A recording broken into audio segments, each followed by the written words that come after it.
మిత్రులకు శుభోదయం. మనం ఇప్పుడు భోజమహారాజు రచించినటువంటి చారుచర్యలో పుష్పాధికార ప్రకరణం చూస్తున్నాం. వివిధ పూల యొక్క గుణగణాలను ప్రస్తావిస్తూ ఉన్నటువంటి భోజమహారాజు చంపక పుష్పాన్ని గురించి మాట్లాడుతున్నాడు.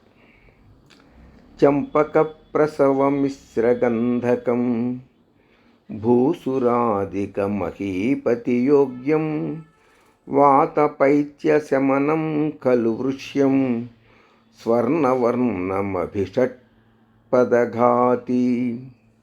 చంపకము అంటే సంపెంగ అన్న విషయం మనందరికీ తెలుసు కదా. ఇప్పుడు మనం చిత్రంలో చూస్తున్నటువంటిది సంపెంగ చెట్టు. మధ్యలో చిత్రంలో కనిపిస్తున్న మరొక చిత్రం మధ్యలో సర్కిల్లో ఉన్నటువంటిది చంపక పుష్పం, అదే సంపెంగ.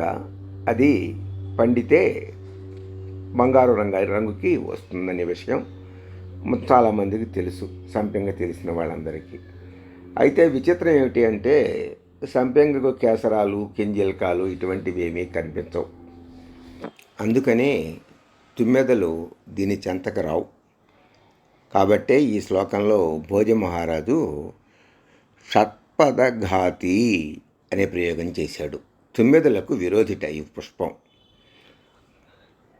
కానీ చాలా పరిమళభరితంగా ఉంటుందన్న విషయం మనందరికీ తెలుసు. వసుచరిత్ర రాసినటువంటి రామరాజభూషణుడు గిరిక అనేటటువంటి కావ్యనాయిక యొక్క ముక్కును వర్ణించడానికి అవకాశం తీసుకొని నానాసూన వితాన వాసనలనానందించు సారంగం ఏలా నన్నొల్లదటంచు గంధఫలి పల్కాకంతపంబొంది యోషానాసాకృతి దాల్చే అన్నాడు. అనేకమైనటువంటి పూల మీద సంచరించేటటువంటి తుమ్మెద నా దగ్గరికి ఎందుకు రాదు అనే కోపంతో సంపెంగ పువ్వు తపస్సు చేసి గిరికాదేవి యొక్క ముక్కుగా అవతరించింది అని చమత్కరించాడు ఆ మహాకవి రామరాజభూషణుడు. ఇక్కడ భోజమహారాజు అంటున్నాడు కదా, చంపక ప్రసవమిశ్రగంధకం. సంపెంగ పువ్వు మిశ్రమ గంధం కలిది, అంటే అనేక సువాసనలు దీంట్లో కలిసి ఉంటాయి. భూసురాధిక మహీపతి యోగ్యం.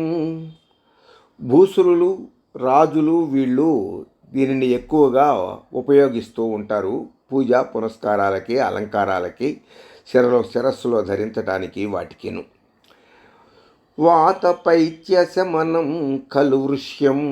వాతపైత్యాలని శమింపచేస్తుంది, వీర్యవృద్ధిని కలిగిస్తుంది. స్వర్ణవర్ణం, బంగారు రంగును కలిగి ఉంటుంది. పువ్వు వికసించేటప్పుడు ఆకుపచ్చగా ఉన్నా కానీ వికసించడం పూర్తి అయిపోయిన తర్వాత బంగారు రంగుకు వచ్చి అత్యంత పరిమళభరితంగా పరిసరాలన్నింటినీ కూడా సువాసన భరితం చేస్తుంది. షట్పదఘాతి, తుమ్మెదలకు ఇది విరోధి. కాబట్టి సంపెంగని సమస్తమైనటువంటి పూలవాసనలు కలిగి ఉన్నది కాబట్టి దాన్ని ధరించవచ్చు అని వాతపైత్యాలను శమింపచేస్తుందని ప్రస్తావిస్తున్నాడు భోజమహారాజు. స్వస్తి.